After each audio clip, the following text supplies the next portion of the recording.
kita bergeser kepada bimbingan Al-Quran, maksudnya ayat-ayat Al-Quran dan hadis-hadis Nabi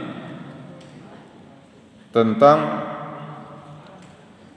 bagaimana supaya kita dalam hidup ini selalu meminta kepada Allah, yaitu petunjuk atau hidayah dan istiqomah dalam memegang agama ini.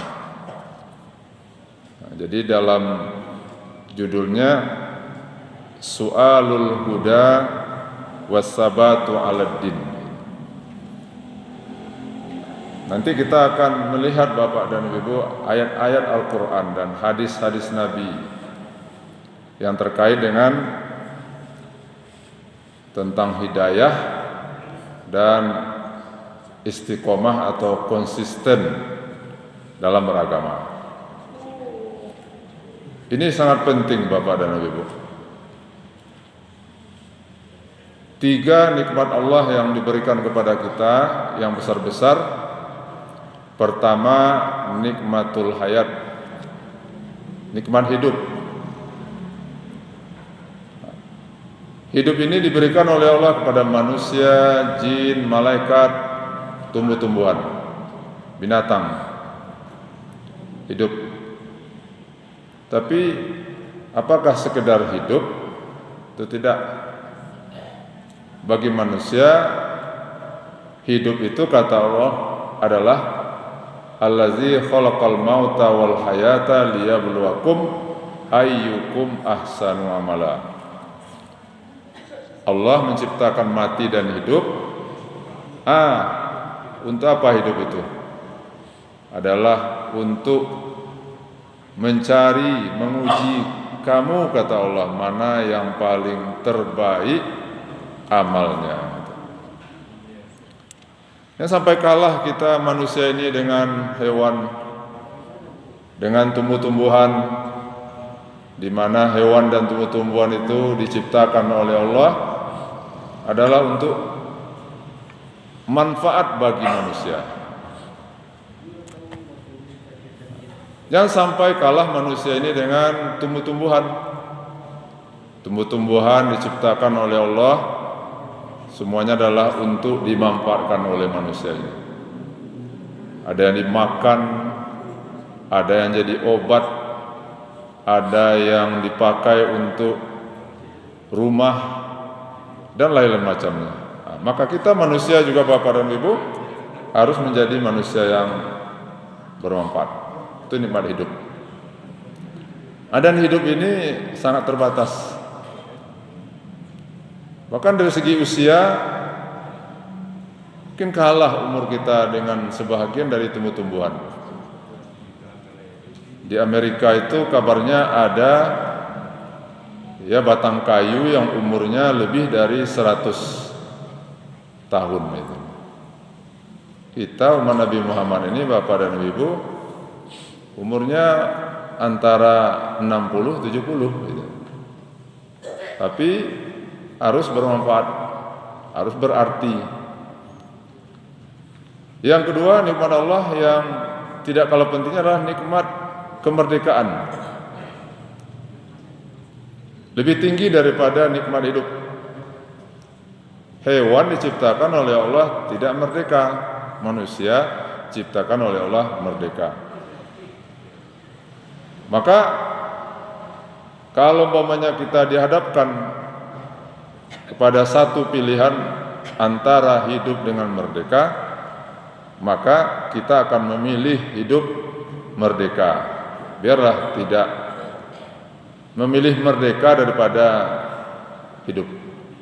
Itulah yang dilakukan oleh bangsa Indonesia ini dulu, berjuang untuk merdeka dari penjajahan Belanda dan Jepang. Maka semboyannya ketika itu adalah hidup atau merdeka. Buat apa hidup tetapi terjajah? Buat apa kita senang tetapi kita dikungkung, dikerangkeng gitu. Tidak ada kemerdekaan. Yang ketiga, nikmat yang diberikan oleh Allah yang paling tinggi adalah ini dia, nikmatul hidayah. Apa itu? Yaitu iman hidayah. Ditunjukkan kita oleh Allah, ini agama yang benar. Tunjukkan oleh Allah kepada kita, ini Tuhan yang akan kamu sembah. Ini Nabi sebagai pembimbing gitu. Ini kitab. Ini namanya hidayah. Maka kalau umpamanya kita harus memilih salah satu dari tiga ini, yang akan kita pilih adalah nikmat hidayah itu. Biarlah korban kemerdekaan, asalkan hidayah tidak dikorbankan. Biarlah korban kehidupan, asalkan ya hidayah, iman itu tidak dikorbankan. Dan itu yang dicontohkan oleh para nabi-nabi, para ulama-ulama, sahabat-sahabat, tabi'in dan tabi'-tabi'in, yang mereka itu rela mati demi mempertahankan iman hidayah. Nah, begitu pentingnya Bapak dan Ibu, apalagi di zaman kini. Zaman kini kok kalau tidak pandai-pandai menjaga hidayah, sansai hidup. Karena kita hidup Bapak Ibu sekarang di akhir zaman gitu. Ya, hidup di akhir zaman, banyak godaan, banyak fitnah. Mudah orang terpengaruh, mudah berubah. Maka dibutuhkan sekali hidayah. Pagi orang begini, sore udah berubah pula itu. Beda dengan dulu Bapak Ibu, zaman Nabi, di zaman sahabat tabi'in itu hitam ya hitam, putih ya putih. Kalau sekarang enggak. Sikap orang abu-abu.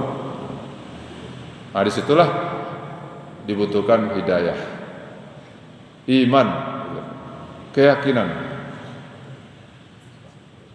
terutama kepada generasi-generasi muda kita Bapak Ibu, anak muda-muda kita, muda-mudi kita.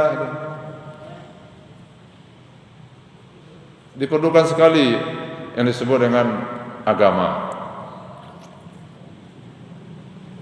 Apalagi pemerintah kita baru mengeluarkan PP, ya Pak ya, peraturan pemerintah nomor 28 tahun 2024 pasal 103 alinea keempat. Apa itu? Pemerintah memfasilitasi, menyediakan Pak Ji, alat-alat kontrasepsi gitu. Bayangkan Bu, Pak,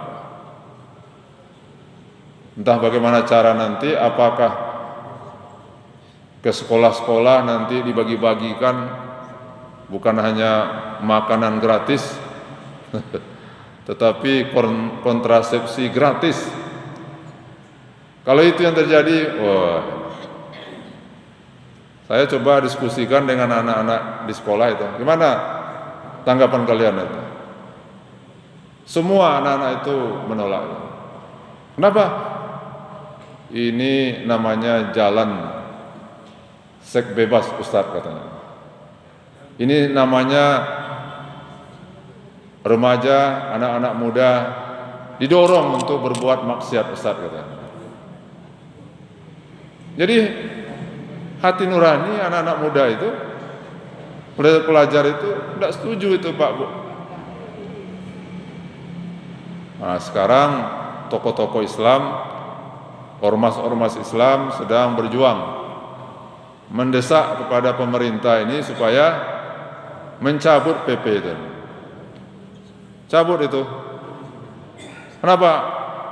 Karena itu sama dengan mengajak atau memberikan karpet merah untuk remaja, pemuda, pelajar untuk berbuat zina. Nauzubillah min zalik. Jadi Pak, Barik Bu, tantangan kini. Barik Bu, ya, godaan bagi anak-anak muda kita. Apalagi HP, dilihatnya di HP begini, kemudian ada pula pemicunya. Pemerintah menyediakan ala-ala itu. Nah, khawatir kita.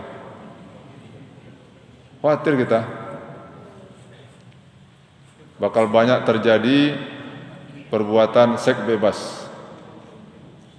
Terjadi kumpul kebo. Berdoa kita Pak Bu ya, mudah-mudahan dicabut kembali oleh pemerintah PP itu. Jadi perlu hidayah. Nah, mari kita lihat Bapak dan Ibu ayat-ayat hadis-hadis Nabi yang intinya adalah mengajak kita agar kita meminta selalu hidayah dan konsisten terhadap agama ini. Pertama, Allah berfirman dalam surat Ali Imran ayat 102 itu. Apa kata Allah? Ya ayyuhallazina amanu taqullaha haqqa tuqatih wa la tamutunna illa wa antum muslimun. Apa kata Allah? Wahai orang beriman, taatlah kepada Allah, bertakwalah kepada Allah dengan sebenar-benar takwa. Ini, jangan kamu mati kecuali dalam keadaan muslim. Kita sudah dapat hidayah, dan kita diberi oleh Allah hidayah Islam iman ini tanpa perjuangan. Lahir kita dalam keadaan muslim, ibu kita muslim, ayah kita muslim. Tapi coba lihat Bapak dan Ibu, saudara kita yang mu'allaf ya, baru masuk Islam, kemudian ditekan oleh keluarga, ditekan oleh lingkungan. Sahabat-sahabat Nabi dulu baru masuk Islam, Bilal bin Rabah, Ammar bin Yasir, Sumayyah masuk Islam, didengar oleh majikannya masuk Islam, disiksa, diancam. Kita alhamdulillah, alhamdulillah, tidak pernah kita mendapat ancaman menjadi seorang muslim. Nah, pertahankan bersyukur kita pada Allah. Maka kata Allah, wala tamutunna illa wa antum muslimun. Jangan kamu mati kecuali tetap berakidah Islam. Ayat yang berikutnya, ini ayat yang kita baca terus dalam sholat. Tidak sah sholat kita kalau tidak membaca ayat ini.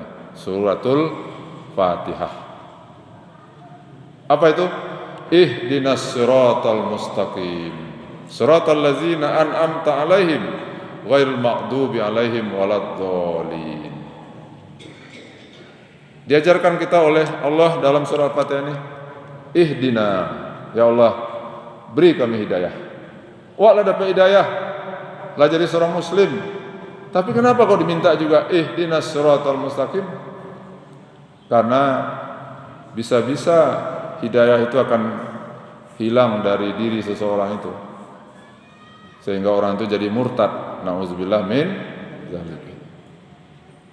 Maka itu kita minta dalam sholat selalu, tunjuki kami ya Allah, atau beri kami hidayah. Itu yang kita minta tuh. Ihdinas siratal mustaqim. Nah, itu kita minta hidayah itu Pak Bu.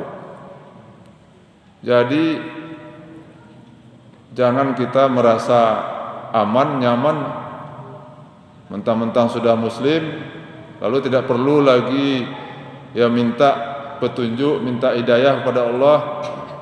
Maksudnya ketika kita membaca ihdinas siratal mustaqim adalah kita minta kepada Allah agar hidayah yang ada pada diri kita ini, iman yang ada dalam diri kita ini tetap bergelora di dalam hati kita.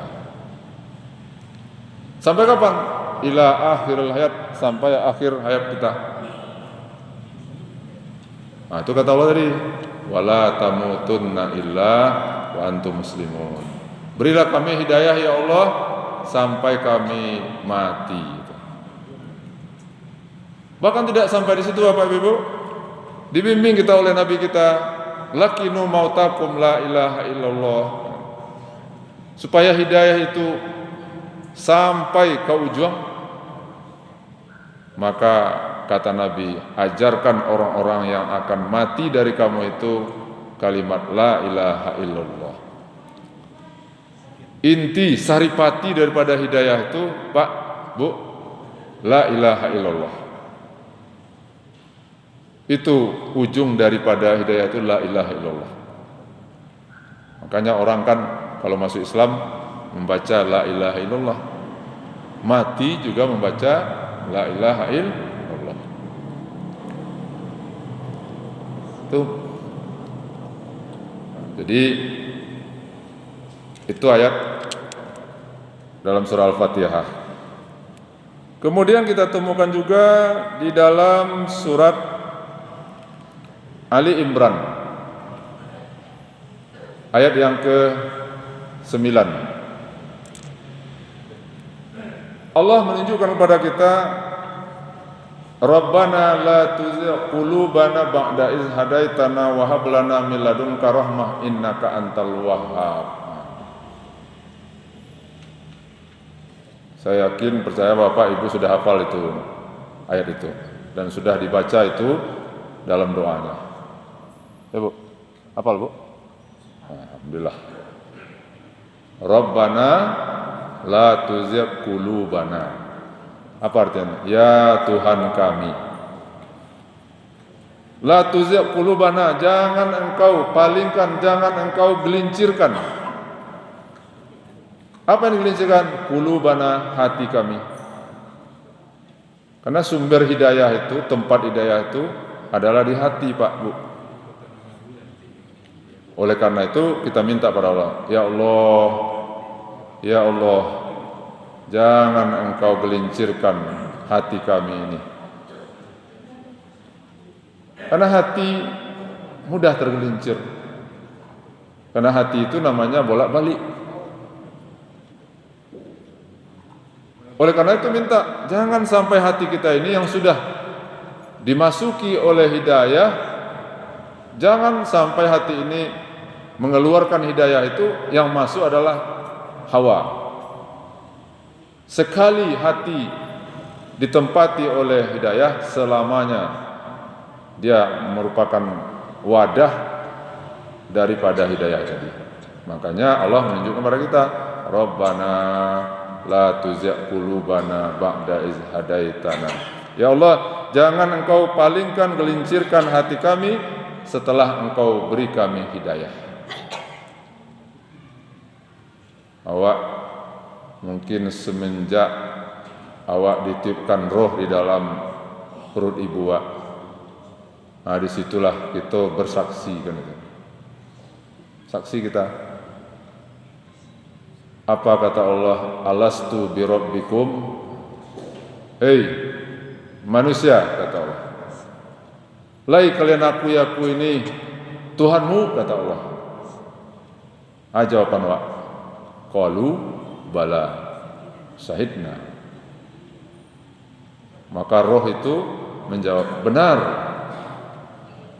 betul, bahkan kami saksikan. Nah, jadi Bapak dan Ibu, itu yang kita minta selalu doa kita ya. Rabbana la tuzigh qulubana ba'da idh hadaitana, kemudian wa hab lana min ladunka rahmah innaka antal wahhab. Yang berikutnya Allah mengajarkan juga kepada kita, Fatiris samawati wal ard. Allah itu adalah pencipta langit dan bumi. Anta wali, engkau adalah pelindungku. Fid dunya wal akhirah, di dunia dan di akhirat. Tawaffani musliman wa alhiqni bis sholihin. Ini dia. Ya Allah, wafatkan aku dalam keadaan muslim dan kumpulkan aku bersama orang soleh. Nah itu doa yang diajarkan oleh Allah pada kita, Bu. Apa tuh?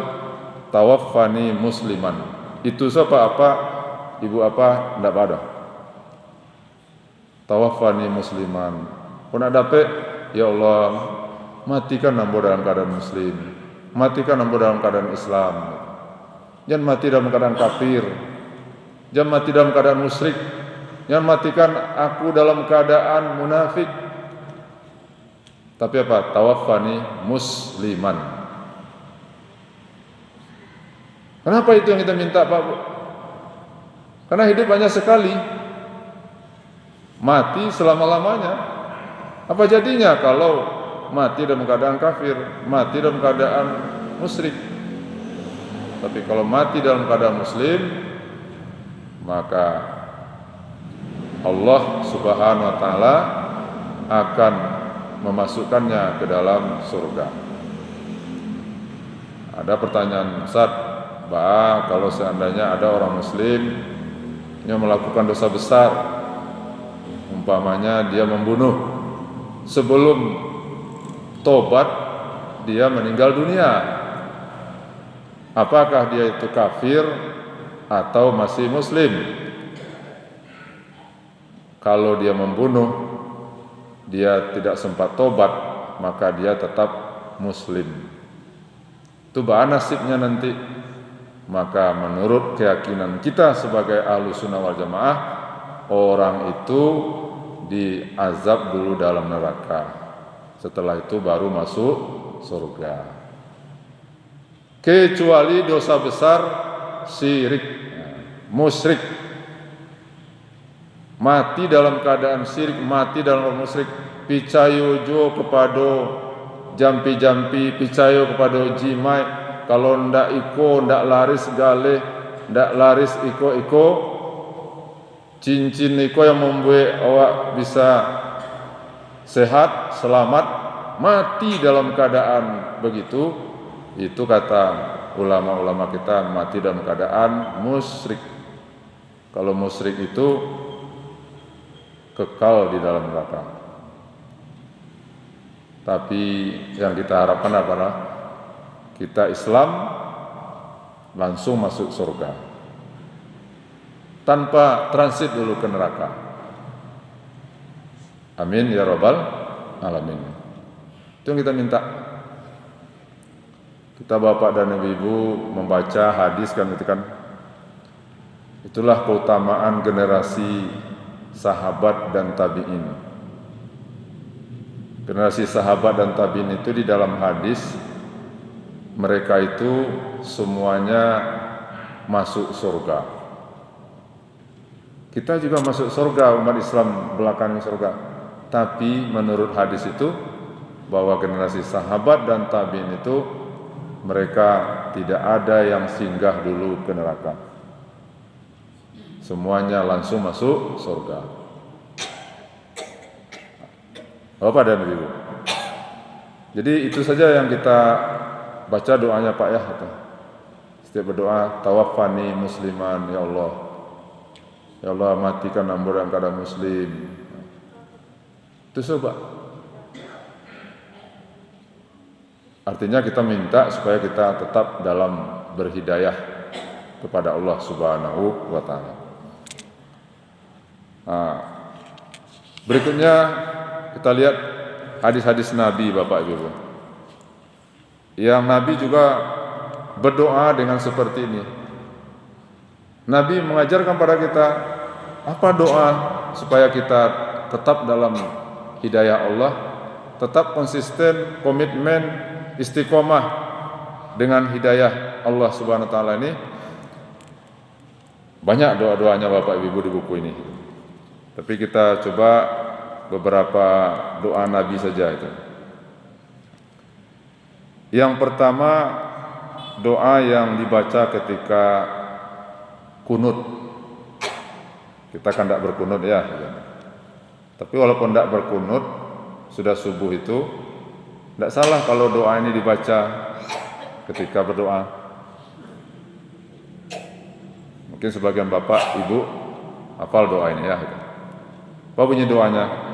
Allahumma hdini fiman hadait.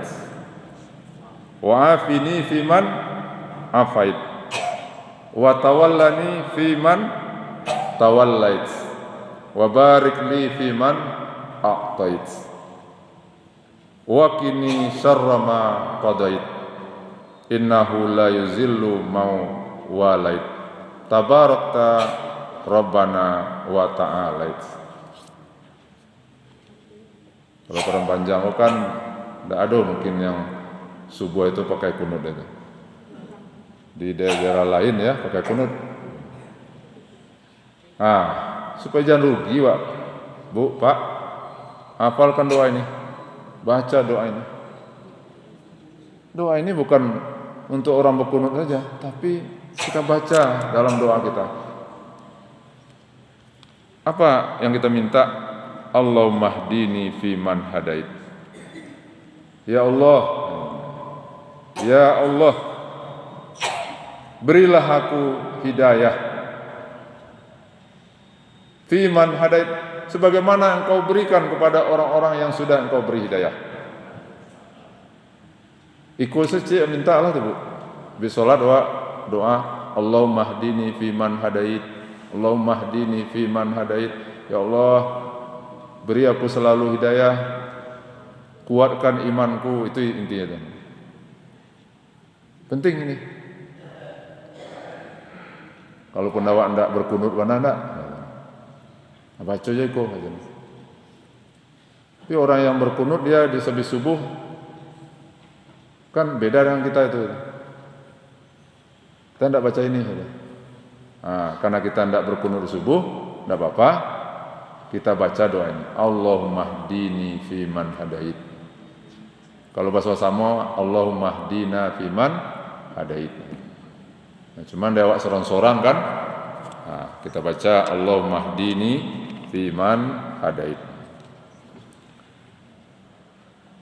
Yang kedua diajarkan oleh Nabi kita, Allahumma laka aslamtu wa bika amantu wa alaika tawakkaltu wa ilaika anabtu wa bika khasamtu.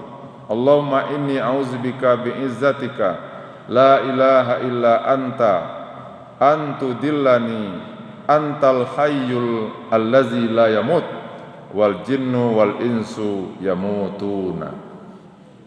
Itu luar biasa Pak Bu, doa yang diajarkan Nabi berita. Kita aminkan aja lah sekarang, karena kita mungkin belum hafal semuanya. Allahumma laka aslamtu, artinya ya Allah, kepada Engkaulah, karena Engkaulah kami Islam. Aku masuk Islam karena Engkau, dan aku masuk Islam untuk Engkau. Itu intinya. Jadi kita berislam, beragama Islam ini bukan karena siapa-siapa, itu karena Allah. Karena Allah memberikan kepada kita cahaya hidayah tadi. Alhamdulillah, ibu bapak kita seorang muslim, maka kita dilahirkan oleh orang muslim, dan kita hidup di lingkungan muslim. Coba Pak Bu, seandainya kita mamanya terdampar lahir di Amerika, lahir di Korea mamanya, di situ Korea orang tidak beragama. Alhamdulillah kita lahir di Indonesia, tanah air yang kita cintai ini. Ya dulu 99% umat Islam, kemudian kurang menjadi 95, kurang lagi menjadi 85%. Bahwa kau berkurang salah satu penyebab umat Islam ini berkurang di Indonesia adalah karena banyak ya umat Islam itu yang keluar dari Islam. Sementara Pak Bu, di luar negeri Pak, di Amerika, di Inggris, di Jerman, di Prancis, itu tiap tahun itu ribuan orang masuk Islam. Di mana saya tahu di media sosial. Cuma kadang-kadang tidak dipublikasikan. Ada di sebuah negara Bu, ya, sebuah negara itu ribuan orang sekali bersyahadat masuk Islam. Karena orang merasakan bahwa Islam ini memang agama yang bisa menyelamatkan mereka. Sehingga di Belanda itu banyak gereja-gereja itu yang sudah kosong, dikunci. Karena tidak ada orang ke gereja itu lagi. Nah, orang menganggap tidak perlu lagi beragama tadi. Sementara orang-orang Islam semakin lama semakin banyak. Nah, dibeli gereja tadi, dirubah, disolap menjadi masjid. Ada tetangga saya, Pak, dia bekerja di Nigeria. Itu sholat Jumat ibarat dari Padang Panjang ke Padang pagi sholat Jumat. Kenapa? Karena tidak ada masjid tempat dia tinggal itu. Bayangkan Pak Ji, pagi sholat Jumat ke Padang. Awak lagi sholat Jumat ke Padang kebetulan. Kebetulan tak. Taraga pagi sholat Jumat ke Masjid Raya. Taraga sholat Jumat ke Masjid Al-Hakim gitu. Taraga sholat Jumat ke Masjid Baitur Rahmah. Nah, itu. Orang banyak. Tapi di Nigeria itu tidak ada. Nah, pergi jarak 60-70 kilo untuk sholat Jumat. Begitu berharganya di sana iman di sana. Tantangan. Kita di sini masjid banyak, musala banyak, tapi umat Islam masih malas juga sholat ke masjid berjemaah. Berapa Bu jumlah masjid yang musala di Padang Panjang, Pak? Pak Ji? Coba lihat Pak Bun.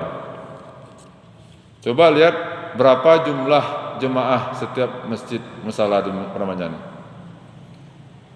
Bapak Ibu mungkin tidak percaya Pak Bun. Tidak saya sebutkan di mana masjidnya.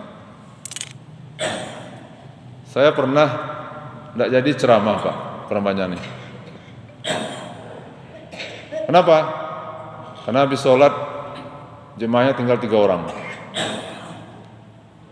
Yang 3 orang itu rupanya tidak pengurus. Saya tunggu-tunggu, biasanya kan habis sholat meja ini diangkat. Ini sudah 7 menit meja nggak diangkat juga. Kok nggak diangkat ya? Garinnya pulang kampung. Lalu yang bertiga itu, Pak Ustadz, awan ndak ceramah doh Pak Ustadz. Bab itu, kami kok ndak pengurus doh, jemaah, ndak bisa kami memutihkan doh. Ndak aduh nyambang. Akhirnya baca cerita-cerita saja sampai Isa masuk. Tu bertanya jemaah tadi Ustaz, ba acaranya Ustaz. Ikolah 6 bulan kami ndak wirid sekolah. Jemaah padusinya ndak ada, Bu. Nah, aduh ibu-ibunya doh. Jemaah laki-laki 3 orang. Berampek jambu. Lah 6 bulan ndak wirid, Pak. Padahal rumah di sekitar masjid itu rame. Apa tanya Pak tuh, baca caranya Ustaz meramikan musajid ke Ustaz. Itu mau jawab dengan pengalaman ambo. Nah, di apa lah bertanya, mau tunjukkan ya pengalaman ambo. Pertama, kalau ingin meramaikan musajid ko supaya ada jemaah yang datang kemari sholat berjemaah mendengar pengajian, kok lain namuah bermurah hati pengurusnya, undang, surati,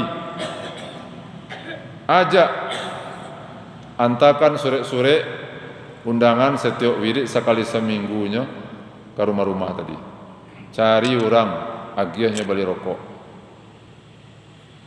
Yang kedua, coba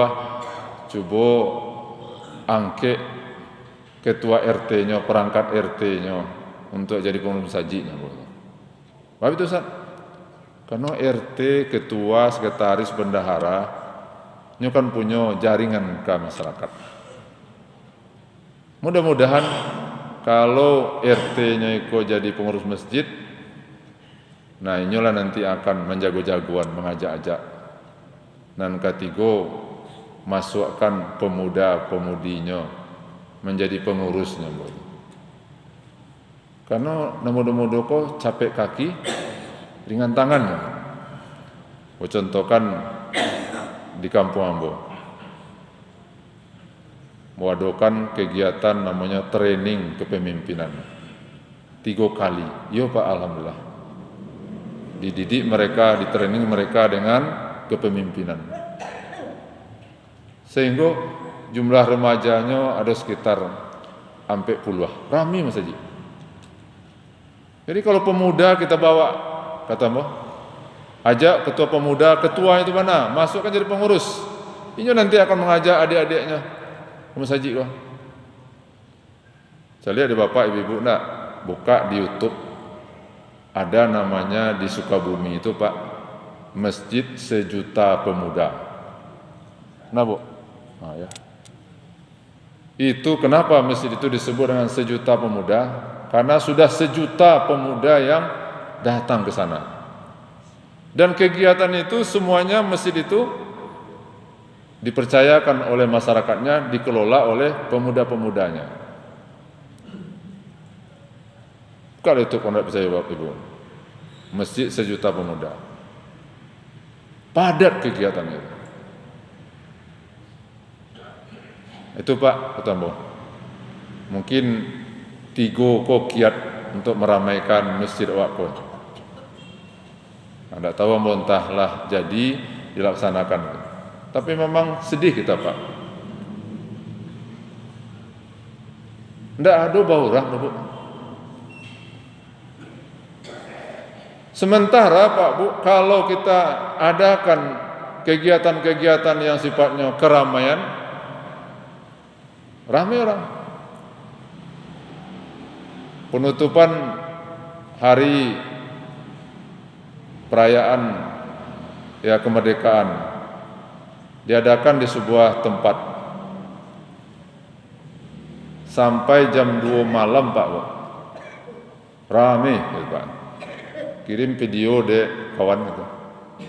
Rame. Acara pakai Kim namanya. Tahu Bu Kim? Tahu Kim itu. Foto Kim itu Pak. Hah? Pakai Kim ya. Mau udah pernah mencari orang?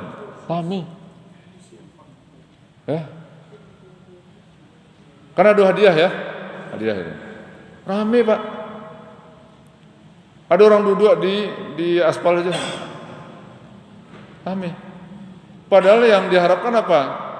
Dari taruh lama yang hadir umpamanya agak 900 orang atau mungkin 500 orang, yang dapat hadiah itu pasti beberapa orang. Tapi orang semangat. Saya juga pernah Pak Bu, karena kita bekerja di Kementerian Agama, kalau ada hari ya peringatan Hari Kementerian Agama, itu kumpul di depan BRI jalan ke Bancalaweh. Kadang-kadang kumpul di BRI jalan ke Islamik gitu. Itu hadir semuanya, anak SD, anak sanawiyah, anak aliyah, anak pesantren. Hadir satunya tuh. Murid-muridnya, tambah gurunya. Baribu yang hadir. Setiap yang hadir dikasih lot. Nanti dicabut. Namanya door prize. Hadiahnya ada sekitar 100. Mulai dari hadiah utama sepeda sampai hadiah yang kecil-kecil. 2 jam kurang taluk orang bapane-pane menunggu mengharapkan hadiah tadi. Termasuk ambo dapat ambo dia. Dapat hadiah kotak lumayan kadang tapi isinya ketek. Gadang hati ambo dapat itu Pak. Tapi apakah semua dapat? Enggak. Kenapa orang semangat ke masjid? Setiap orang yang datang ke masjid dapat hadiah ya Bu ya. Ya Bu. Dapat hadiah. Tua, muda, kaya, miskin, setiap yang datang ke masjid dapat hadiah. Apa hadiahnya? 1 langkah menghapus dosa, 1 langkah mengangkat derajat. Salat di masjid berjemaah dapat 27 kali daripada salat di rumah. Dapat semua dia. Setiap yang datang ke masjid dapat hadiah. Itu didoakan oleh malaikat.